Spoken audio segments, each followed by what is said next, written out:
I'm Jack Bowers, minister of Fountain Street Church. We're going to explore the Fountain Street Church in these 30 minutes. We're going to talk about the topic of its future. In the past, we have had this type of procedure in the church house discussing Loyalty Sunday. Now Loyalty Sunday is in your very homes, where it's possible to, in a close, intimate setting, discuss this topic. This is the miracle of the media television. A chance for us to reach out and explore with you this very important, this very vital question for our time, the future of Fountain Street Church.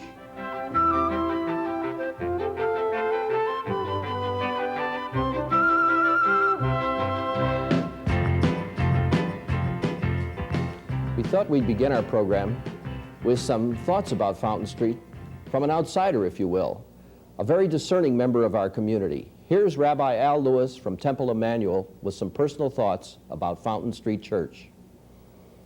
When I think of the role of Fountain Street Church in our community, a community in which I've had the opportunity to live for almost the past 10 years, Fountain Street Church represents to me a liberal voice in a largely conservative religious community.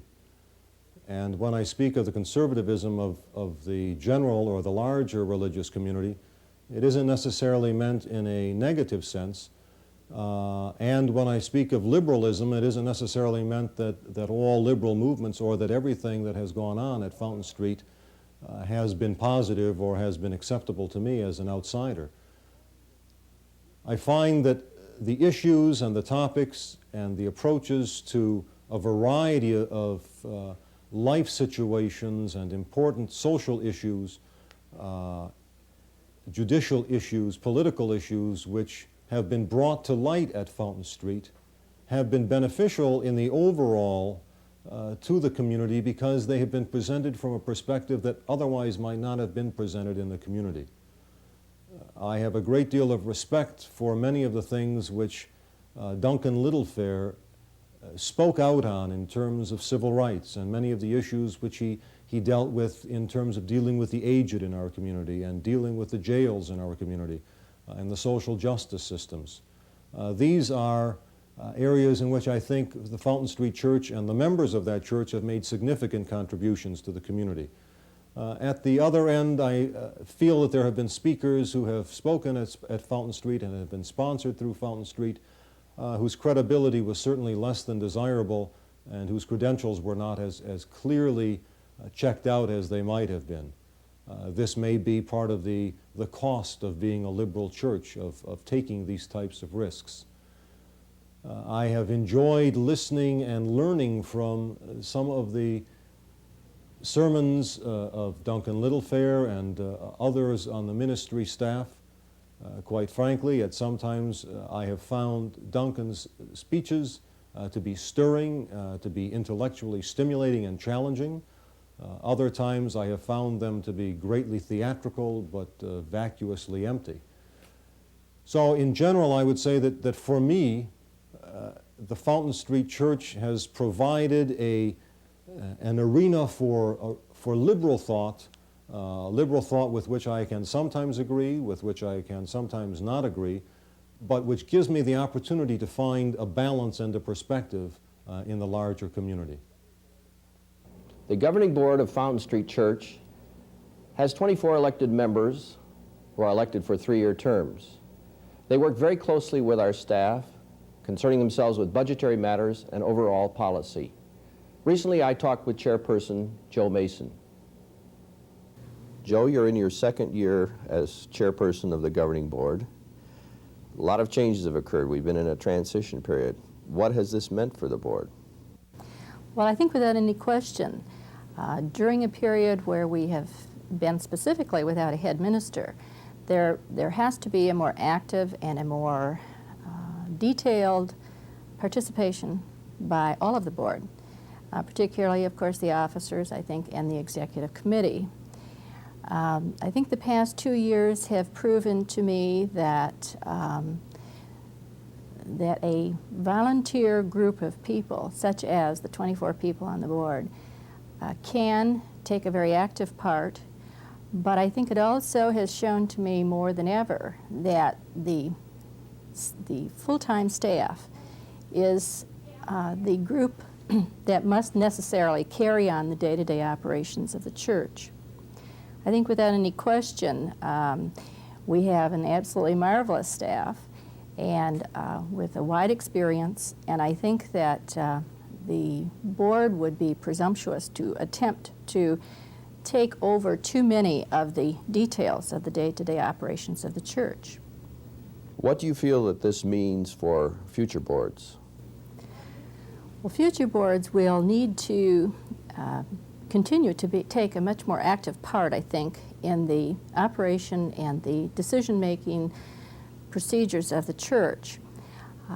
With the advent of a new head minister, I think that it will be necessary for additional support from members of the church and from the board. This can only be done by the board and the full-time staff working together. Compatible with its religious philosophy, the Fountain Street Church presents a special church school program for its young people. The Character School is not your usual Sunday school, as Sally Andrews explains. Since its inception over 30 years ago, the Character School has attempted to be different from other school programs and formats, while still providing continuity and security for the children. Every year is different. The people involved in our program bring to it their own special talents, personalities, and techniques. And because we hold it to no absolutes, we are continually growing and changing. This keeps our curriculum fresh and current. Each year we challenge ourselves to a creative new endeavor. All of this is accomplished within the framework of our stated goals: to encourage a feeling of belonging, where loving, caring adults provide a warm, friendly atmosphere, which says Fountain Street Church is a joyful place to be on Sunday morning. To help children to understand more about themselves and others, emphasizing each child's uniqueness, that all people are important with their similarities and differences, in order to develop an understanding and appreciation of other points of view, other cultures, other religions.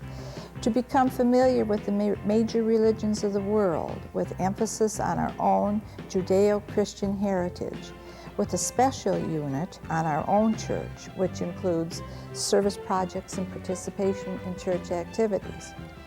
Our hope is that through this ongoing process of teaching skills such as critical thinking, decision-making, training in ethics and values, that every child will develop a sense of responsibility and a desire to be a contributing member of our church community.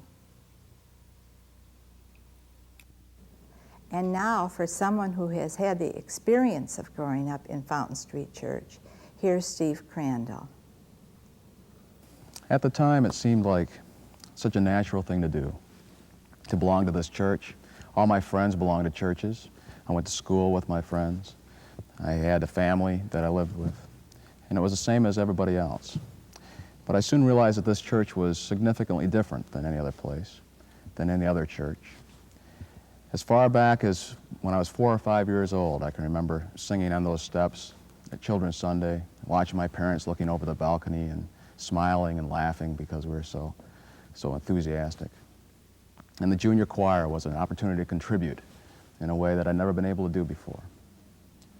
And then going on to the Tower Club years, 7th and 8th grade, one of the main things we did was look at other religions, visit other churches, see what they believed in and why. And the whole objective was trying to compare that with what we saw and why we felt that way. That was unique. That was different than most of my friends' churches. That was different than what other religions would teach. And then the Fountain Club years, high school years, very difficult times for anybody in that age group. We had a tremendous club, a tremendous group, 150 people strong. We went on tours to Chicago, to New York, to Mexico even one year. We had a tremendous internal system of government and work-study groups. We had a candlelight service around the horseshoe, which is still done today. It's a tremendous sense of camaraderie and group participation. And I remember it very vividly because those years brought more to my development, my outlook on life than any other institution or any other group that I can remember. And I'm still growing in this church. Earlier this year, the Fountain Street Church elected 12 of its members to serve on a pulpit committee. This committee has the very important task of seeking a new senior minister for the Fountain Street Church. Here is John Logie, chairman of the Fountain Street Church Pulpit Committee, to give an update on this search. On behalf of the Pulpit Committee, I'm very glad to have this opportunity to speak to you. Since the 12 of us were elected to our position in January, we have been busily engaged in the challenge of finding a new minister for our church. I want you to know that we have screened over 60 possible applicants for this position. This screening involves listening to tapes, reviewing printed copies of sermons. The committee has been out of the city listening to ministers, and we have had 2 guest ministers speak to the congregation. The idea of bringing guest ministers into the church was one that the committee discussed at some length and felt that this was going to be the best way at this time to help us select a new minister. Our plans call for additional ministers to come to the church, to speak on Sundays, to give all of the members of the congregation an opportunity firsthand to help us evaluate the people that we think are going to provide that person that we need in our pulpit. Being an independent church, we have found, is a big challenge. While a number of people have expressed interest, and while we have received input from all over the country, the committee has learned that to find the person for Fountain Street Church is not an easy job. We have appreciated the encouragement of the congregation. Working very closely with our staff today and our governing body, we are confident that the right person is there and that we'll find him. Now back to Jack Powers. Fountain Street Church is a liberal church. Liberalism today is largely a matter of Christian symbolism and of the Spirit. What is the liberal church movement today? Bruce Bode explains. In trying to describe present-day liberalism in religion, I think one could look to our own Fountain Street Church for an illustration of the various strands or threads that compose it. I see 3 threads, basically. The first is the oldest and is self-consciously Christian. It's the liberal Christianity of John Herman Randall and Alfred Wesley Wishart, who were ministers here from 1897 to 1933. It's a wing of Christianity that is often associated with the term social gospel, a religion that is for this life and this world, in which Jesus is a teacher, a brother, and an exemplar, not a savior figure.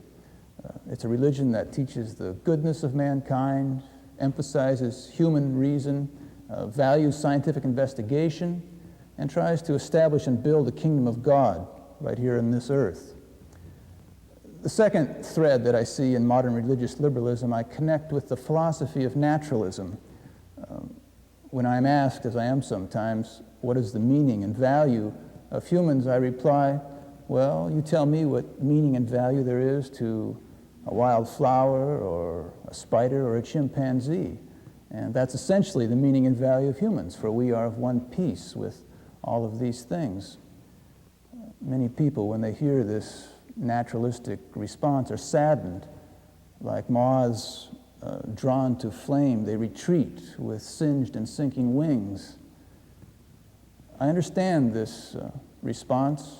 I've lived through it. As a matter of fact, I was driven to this naturalistic position intellectually, not emotionally. The surprising thing I find, however, is that the more I live with this, the more I am attached to it emotionally. Until now, all I see is the incredible mystery and beauty of natural things. It's a rugged beauty sometimes. You have to stand back a ways to see it, but it's a beauty nonetheless. And thus out of this naturalistic foundation, there grows and there flowers a religious reverence and awe. Well, then the third thread that I see in modern religious liberalism is less a particular point of view and more an overall approach to religion, an open-ended and experimental approach in which one is always pushing onward and outward, finding spiritual sustenance wherever they can. Obviously here there's no stated creed, but there is a belief in the right and the privilege of all persons to hold and develop their own religious philosophies and to seek God and the good life in their own way. These, in brief, are the three threads that I find in modern religious liberalism. They're not mutually exclusive. As a matter of fact, I think that they can come together to form one rather enchanting fabric, as I believe they have in our own Fountain Street Church. One of the great strengths of Fountain Street Church is the diversity of its congregation.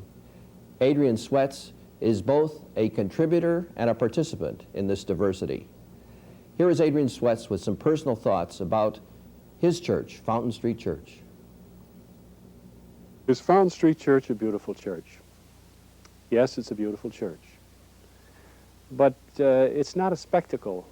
I mean, the casual visitor would see the church and it looks about the way anyone would expect a church to look, except for the generosity of its size, perhaps, and there's some sensitivity in the architecture you can notice if you're sensitive to those things, like the masonry arch is receding with the huge doors underneath and the signs and symbols. But the beauty of the church really belongs to the people who live in Grand Rapids and the people who attend the church, because the thrust of the church is a catalyst to the architecture. It gives it its meaning.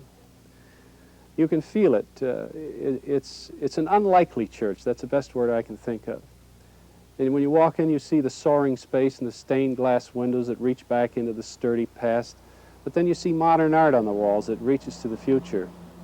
And a tiny Buddha perched on a balcony someplace, and a yin-yang symbol next to a cross. And then there's a Madonna in ceramic chips set into a wall. So you know something's going on that's sort of stretching. But the unlikeliness of the church actually comes because Fountain Street includes something about human beings that other churches tend to set aside or suffocate out. It's the part of a human being that says, why? And can I really accept this? Let's check it out. We don't disregard that part of ourselves that's uncertain. We're a church of uncertainty. You can say lost. That's a denigrating word, but it has the courage to face all of the aspects of being human, which includes those things which are full of doubt, which question, which inquire. And we include that. We don't reject anything. But, and we don't believe that science is necessarily the answer either, that it's limited. Religion is much bigger than science. But we don't exclude the questioning mind. We include that at the church, and that gives the church an unlikely characteristic. There's 1,700 different pilgrimages that come through the door of our church. But there's something that happens. There's a tolerance there, and there's a kinship of difference, a warm kinship of difference, which creates an attitude of excitement and an attitude of acceptance, which hangs like a blessing in the air for the people who attend the church. And actually, it's a nudge to the more predictable securities of even Fountain Street's critics. Fountain Street is a center of excitement. It's a gift to Grand Rapids, Michigan. Few ministers have had the theological and community impact of Dr. Duncan E. Littlefair. He is now serving as the Minister Emeritus of Fountain Street Church. It is my great pleasure to introduce Dr. Littlefair with his views of the future of Fountain Street Church. I've been asked to make a few comments on the future of the Fountain Street Church. I'm delighted to do it because there's nothing in the world I'd rather talk about. I think its future should be simply enormous. But whether it has a future or not depends upon the function of the institution, its purposes, and then secondly, whether or not there are enough people around who appreciate and value those purposes and functions. There have been many very important institutions that have failed, not because they were not of value, but because persons didn't see the value in time to rescue them, and of course those persons then lost enormous values in their own life. But that's the nature of life, and I'm hoping that there will be enough people who will understand and appreciate what the Fountain Street Church is and what it should be and what it can do in order to make it the great future that I think it should have. Now, the function of religion is to make sense out of life. Obviously, there's nothing more important than this. If you're going to be intelligent, you've got to understand that life is worthy. Otherwise, there's no use in living it. You have to make sense out of it. And this is the purpose of religion. Now, if we're going to make sense out of life, then one of our main functions is to provide a philosophic background and understanding. That means, what is the nature of life? How did it originate? What are the conditions for it? What are the values to be found within it? And how are those values to be related each to the other? There is no institution in the world that does or serves this purpose other than the church and religion. Now, there are many different ways of serving this purpose, but I do not believe that anyone can really make a go of life without coming to some conclusions about the meaning and value of it. Well, this is the philosophy of the church, and then in behind that, there's what I call the poetry of the church and the poetry of religion. And that's to help people to find those insights, those brilliant illuminations, those mountaintop experiences, as Maslow called them, to help them to see that life is more than prose, more than economy, more than existing, more than the accumulation of things, that there are delicate, aesthetic, beautiful, spiritual, transcending qualities to be experienced. And then thirdly, the church helps people to appreciate the mystery and the wonder of life and of the world. You can experience or be in the presence of the most miraculous event and not see it. You can be somewhere that is transcendently beautiful and not see it. You can be in the presence of life itself, such an unbelievable miracle, and not be aware of it. You're so busy doing the things that help you to earn a living and to get along. Well, religion is a place that reminds you that no matter how much you know, you really cannot comprehend the miracle of being, the mystery of the experiences which have been in the past and which have produced life as we know it now.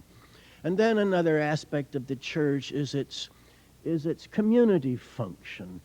It's a place where people who do appreciate the Spirit, and by the Spirit I mean those transcendent poetical experiences, where those people who think that life should be dynamic and dramatic and significant and worthwhile come together to share their quest, to share their experiences, to share their problems, to share their concerns, and to help one another to be what they want to be, to see what they can't see, and to feel as deeply and profoundly as possible. That is to say, companions on the way.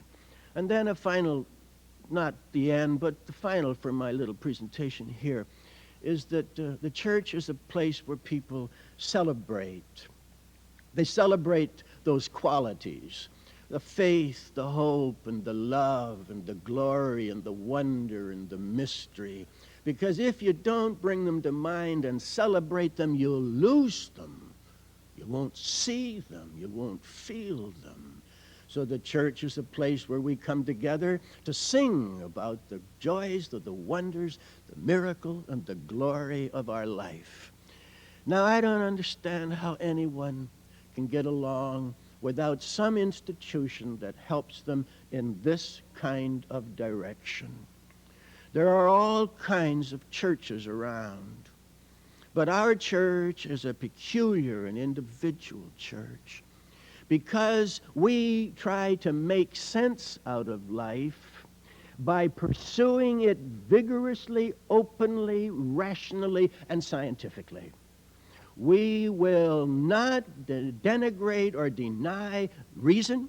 We will not cast aside science, for the only basis for the factual ground of our being is provided for us by the virtue of scientific investigation. That's what distinguishes the Fountain Street Church. We are living in a time when superstition and ignorance and the denial of the function of the mind and of scientific activities is rampant through all the world. The Fountain Street Church will not go that way. But for those of you who want to find their meaning in a rational scientific world, the Fountain Street Church is, I think, a totally indispensable institution. There is no other like it in western Michigan.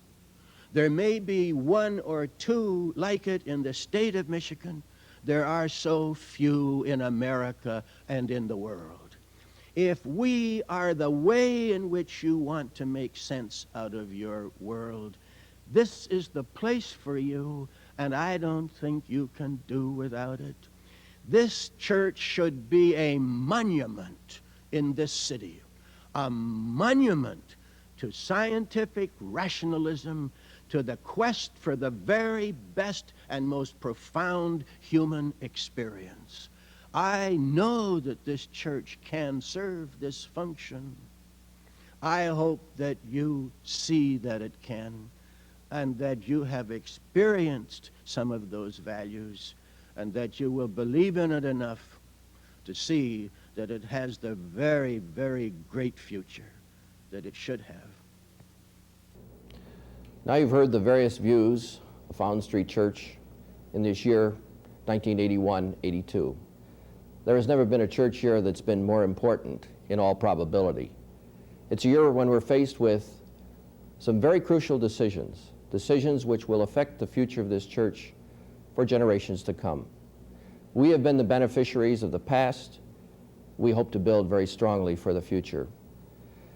It is our hope that all of you who are loyal and staunch members of this church consider these issues in the days to come. And now, on behalf of all of us, I'm Jack Bowers saying thank you.